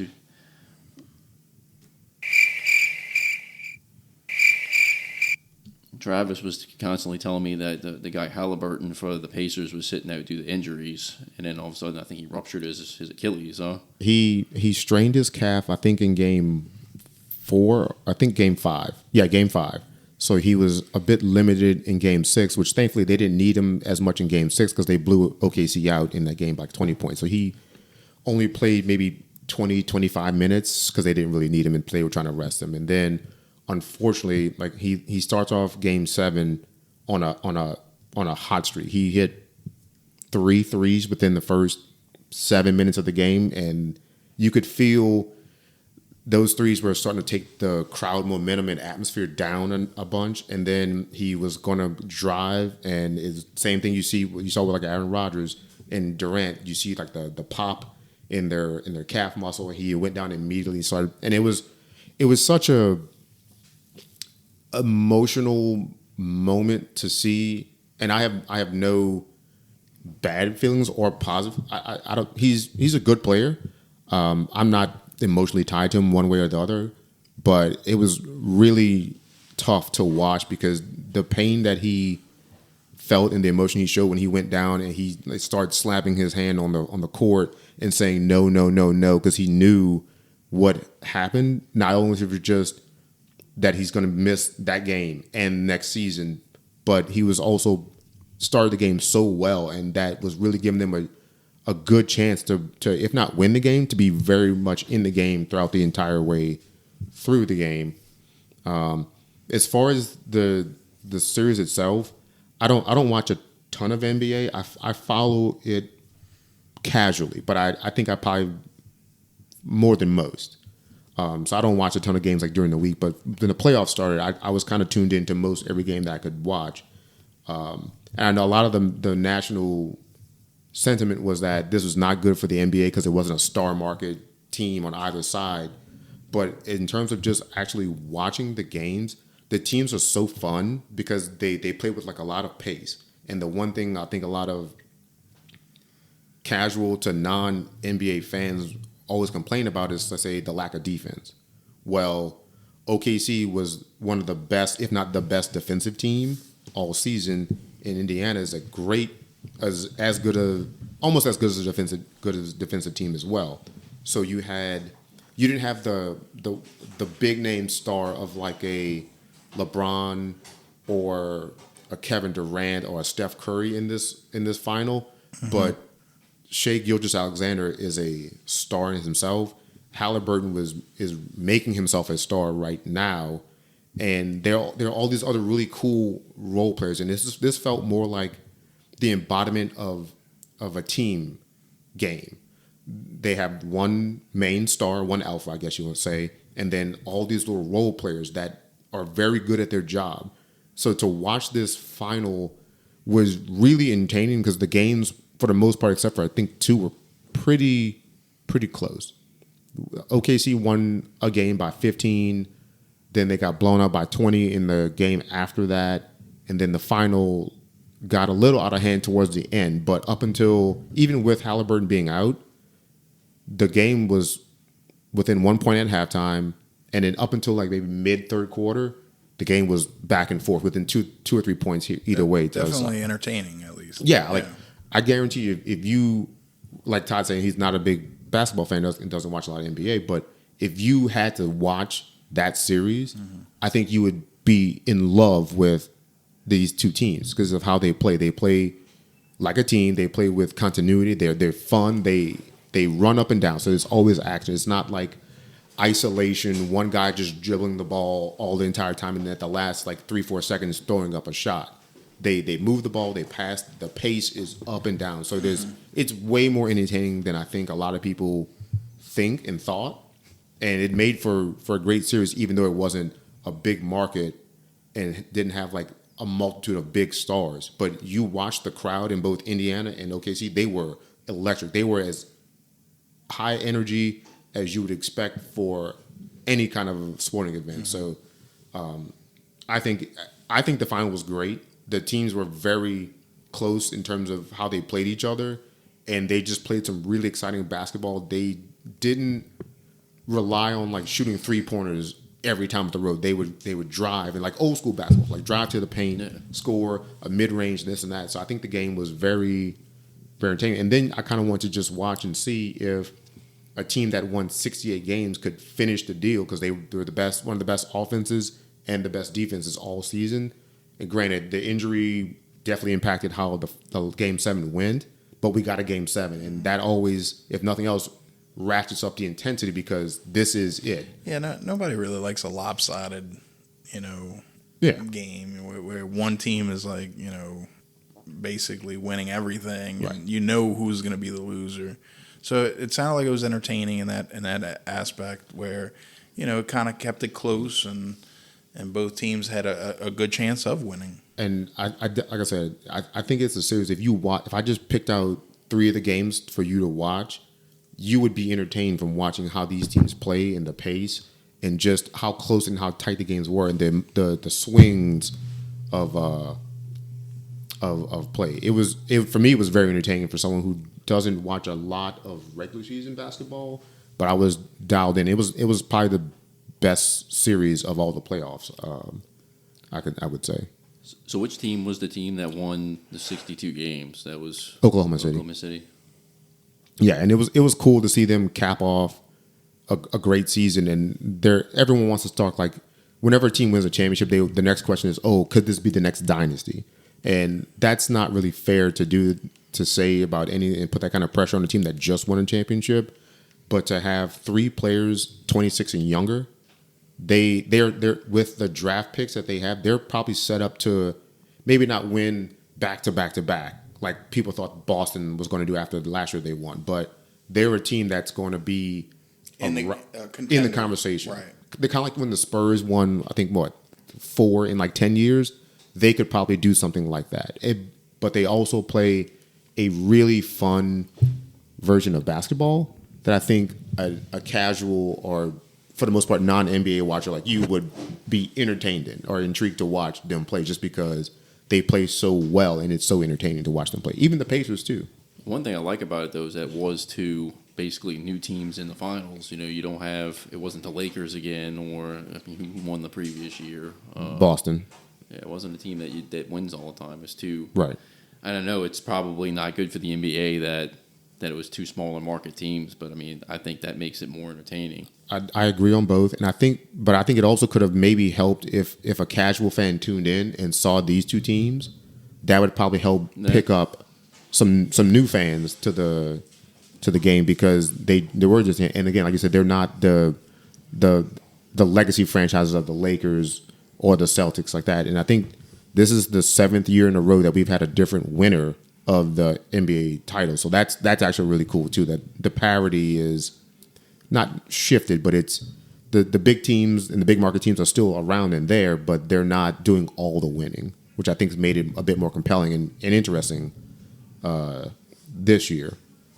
Kind of on the sticking with sports, like did you watch much of the NHL Stanley Cup? I did not.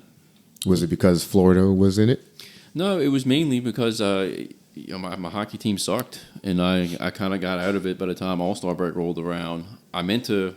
I actually watched a lot of the finals last year, the Stanley Cup finals between the Oilers and the Panthers last year, and I meant to watch it again this year, but it kind of slipped my mind. Okay.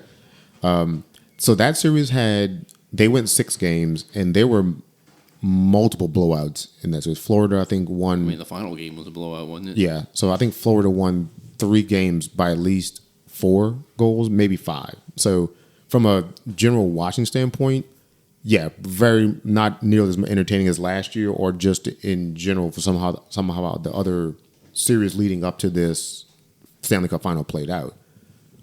Again, we've kind of been over this. I'm not so much a Panthers fan. I have friends and shows that I follow where the co-hosts are Panthers fans because they're based out of Florida. So maybe some of my pull was more for Florida winning than Edmonton, but I wouldn't say it was the best overall series to watch. But part of me, I guess, has kind of laughed that Canada did not win another Stanley Cup. So that drought is going on 20 something years now, maybe? No, probably something like close to like 12 to 15 plus years since a Canadian team. I think 93 or 94 was the last time a Canadian team won the Stanley Cup. So a little bit of a chuckle at Canada not getting it done or winning in a sport that they own out like internationally per se. Now, please explain to me, like, what is the meaning behind the rat? Like, why are they? What do they call themselves? The Rats, the Panthers. So back in I think the Pavel Bure days, like '96, some fan he's been a season ticket holder for I think since their inception. Don't quote me on this, but I want to say he brought like a little plastic rat, and after they won, he threw it on the ice. And threw it on the ice, and it just became like a thing that they did. So they call themselves the Rats because that's how they celebrate like hat tricks or Stanley Cups or thing like that is by throwing rats on the ice. So it's just been their thing. That makes sense. It's a really badass tattoo I saw, which is why because it's a rat standing behind the Stanley Cup and it has all the rings on the Stanley Cup, and the first one has 2024 and this is actually last year's. I saw that this year's already been done for 2025, but it's a really cool tattoo idea because it's not necessarily the Panthers name, but it's a little nickname associated with it. It's a really cool idea. I can't say I'd get a rat tattooed on me, but I understand the fandom of some people that would say, hey, this is something I want to do. So Florida went back-to-back. They beat Edmonton twice. This time, they won it on the home ice both times. And this series, again, was not as competitive as the series last year. And I think some of the biggest takeaways from it is Florida is kind of set up to do this again. They have some free agent decisions to make. But the bigger question is, what is McDavid going to do? He's been in Edmonton for, I think, 10 years now? 7 or 10 years, however long he's been in the league. Been a long time. And he's a free agent after next season. And people are starting to wonder if he's going to stick around and stay. Obviously, they're going to throw the max amount of money that they can at him, like upwards of like $15 to $17 million a year, I think is what I've heard. But does he want to stay in that organization that has not failed him, but they've not, I guess, put enough pieces around him, which is odd to say because they have one of the 5 best players in Draisaitl as well. Mm-hmm. So what do they do for it to try to get over the hump of a team that plays a style that is there to neutralize them and is set up to do that and has now done it back-to-back years? I don't know. Only time will tell. Yeah, but ultimately, like kind of like you, like I didn't fall out of favor of watching once Colorado lost because I just wanted to see if Florida would get back there and if we would get that rematch. But yeah, once Colorado lost, I was pretty upset, and at least I could say that Edmonton took out the team that took out my team, which whatever. But Travis has often said that the NHL playoffs is his favorite time of the year, and I mean, obviously, the Kings have been in it. I think probably for the past decade, and they've won 2 cups fairly recently. Travis's problem is I think Edmonton has eliminated his team the last 4 years. 4 years, yeah. So, I agree with them. I think the NHL playoffs is extremely exciting. There are so many people who don't watch the NHL because we're in the South and they're like, "Oh, it's a northern sport. Why do you watch that?" Not Mike. Mike. I'm not referring to you on that. But there have been some people who criticize me for loving. Oh, no, Mike tried to get into hockey. I tried. Let's ask the Golden Knights fan. Did I tell you? I changed teams. Oh, really? Yeah, it's Florida Panthers. Oh, that's my new one. You mean the team I told you should have picked 3 years ago? Because hey, man, they're in South Florida, the Cuban ties. This team is kind of fun. Got a couple not so likable players on their team, but hey, they're winners now. So you can get a rat tattoo. Yes, Mike. You should. Yes, show your fandom and get a rat tattoo. Coward. Didn't you say your favorite Looney Tune was Slowpoke Rodriguez? Yes, 100%. Why is that the case? Look, if I got a Slowpoke Rodriguez, where would you get it? Tattoo. Let me show you what it would look like. Would you put it on your chest? It would be that. That is pretty cool. That's pretty good, Mike. That's a good tattoo idea. That's actually a pretty cool tattoo.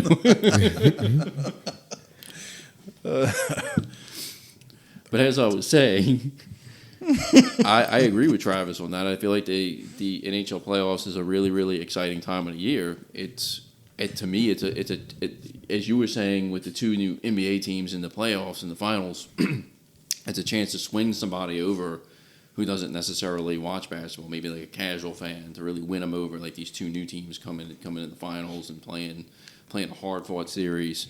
I always feel like the intensity and just how fast-paced the NHL playoffs is amazing. And it really fucking pisses me off that my team has not come close to the playoffs for the past 4 years, and I've been having to kind of sit it out. And I could kind of just root for somebody in the playoffs and stick and watching the team.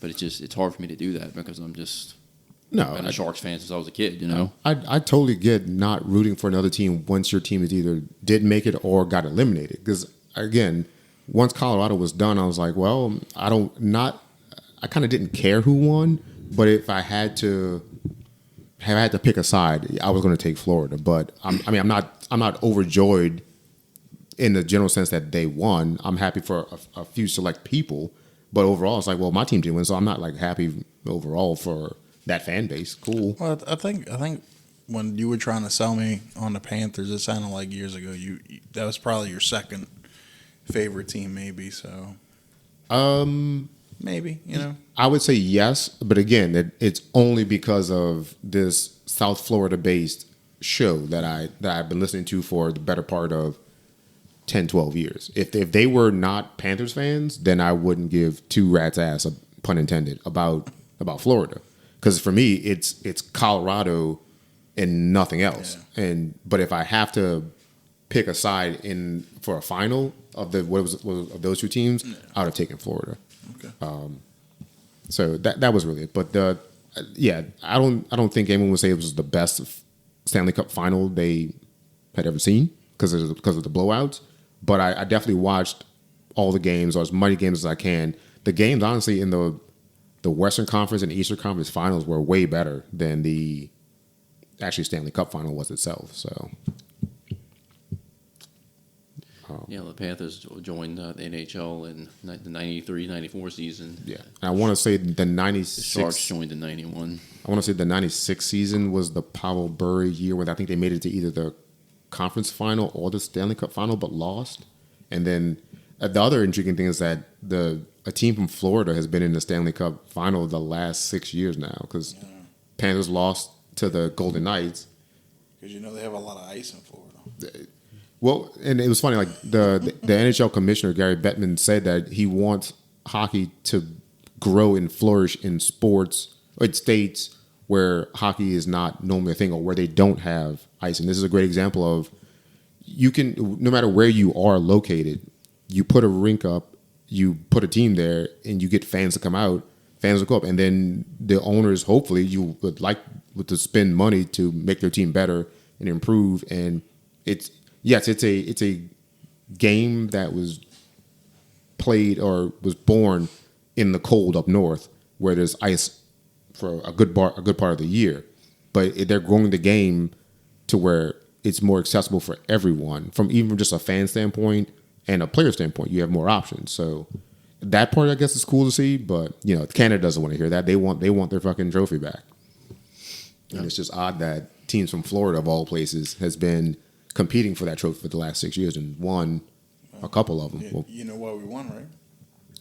America. That 51st state, huh? Is salty. It's like you said, like we kind of said earlier on the podcast. There was those rumors kicking around about New Orleans potentially getting a hockey team, and again, it's not big down here. I've been criticized for loving hockey, so. But like you said, the NHL commissioner is trying to get states that aren't necessarily interested in hockey, So who's to say that New Orleans wouldn't get a hockey team and have it make it here? I want a baseball team before I want a hockey team, but that's just me being partial, I guess. I don't know. I agree with you from the standpoint of I think for what has the better chance of staying around from a longevity standpoint, from a fellowship standpoint. Even if we got like a AAA team, I think that would last or has a better chance of lasting initially than a hockey team does. Because there's so few people here that watch hockey or like it, let alone watch a ton of it. So you'd have to do a lot of work to bring a fan base in. Where baseball, you bring back the Zephyrs or a team to the Shrine and bring back Thursday, and those kind of things. I think it'd be much easier to get a baseball fan. Oh, yeah. I think I hate myself, my young me, because I wish I would have went to more Zephyr games, and I wish I would have went to more baby kid games and things like that, and been more supportive. Like my older self is like more into baseball now. I guess partly because my kid plays it all the time, and I'm forced to watching it. But man, I really would like the opportunity to start over again and like start going to these games like we had the opportunity back in the day. Yeah.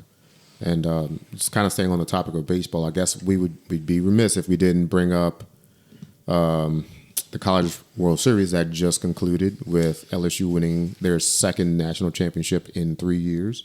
They beat Coastal Carolina. Was it I think it was 5? Was it 5-1 yesterday? It was 5-3. 5-3. 5-3. 5-3. Yeah, they hit that home run at the end of the game. And I didn't follow them a ton. I know they were ranked highly. I know they were ranked number one for a good stretch of the season, and then some other SEC teams took over. And I think honestly the biggest drama for me was the game against Arkansas, where the left fielder had that horrible play. Well, horrible for him play that he missed the ball, that fly ball that would have probably sealed the game for them. And that led LSU to rally, tie it, and then eventually win that game. I will say this. I was very happy to see all the support that kid got from his teammates who he was going through it and like really, really felt the weight of that mistake that he made. But the way his teammates kind of rallied around and picked him up, that was cool to see. I was cheering for UCLA to win because I knew, if we played Arkansas again, it was going to be a battle. Yeah. Just trying to win that game. They were a really good team. Yeah. Very good team. I believe at some point they were probably number one in the country for a while too. Yeah. And a lot of the SEC teams were kind of competing. Tennessee was super high up in the rankings as well too. Texas, I think, was a number one team in the country for a little while. So, but yeah, Jay Johnson he's proven to be worth all the money they paid to get him out of Arizona, and we obviously know he can coach, and they get the players, be it NIL or not. Whatever, they have always attracted top players to LSU, and they kind of just finished the deal. Yeah, Jay said that this is the best team he's ever coached, and that's saying a lot. That's saying a lot considering 2 years ago he had a team know. with Dylan Cruz and Paul I know. Skeens. So I would say he probably meant that as this is probably the best overall collection of playing as a team in a unit, whereas he didn't have two stud like top any MLB prospects in Cruz and Skeens. Like he has really good players. I don't think any of his current players are as good as those two guys were when they won it a couple of years ago. When they won it was 2023, Yeah. right? That was more of an offensive team. This was more of a defensive team. Yeah, they built around defense. Yeah. The batting was just a plus, the hitting. Yeah, I'd agree with that. They had really good defense, but like 2 years ago, I remember they were questioning about the shorts, or not Cruz at shortstop, but one of the other players. I know they had a thing with Trey Morgan, but he wasn't playing great offensively. But you had it was a shortstop. I forget his name, but he'd had a rough stretch, and of course the fair weathers were like, "Oh, get this guy out of here. He's a bum. He's not fit to play shortstop for LSU." Typical LSU fan. Get some new guy in here, and then you know what? He righted the ship and made a bunch of plays in Omaha when he needed to, and his teammates picked him up both offensively and defensively. This team was way more solid on defense in turn all around, and the hitting was timely and was very much, not I want to say professional. They were more clutch when they needed hits. They got them, and they got a little. Every team gets a bit of good fortune, but they made the most of the opportunities. They were probably not nearly as talented. I don't think they were as talented as the 23 team, but they were definitely scrappy. They had good pitching. The defense was much better, and the hitting, when it needed to be good, they were good, and they delivered. Yeah, my favorite player, every time I saw him, was like, I got a chub, was Chase Shores. Shores, yeah. Yeah, the little closer pitcher. Yeah, that dude is huge. Man, He's like 6'8". Yeah, 6'8". he looks every bit of 7 foot almost, you know. He's a winner, though. Yeah. So, yeah, I mean, you can say what you want about LSU and their fans and this and that, but they put the season together. They capped off a really good season with some really good players and some good that timely play. So, shout out to them, I guess. Todd? Yeah, sure. Shout out to LSU. And on that semi-defiant bombshell, Wagons out. Wagons out.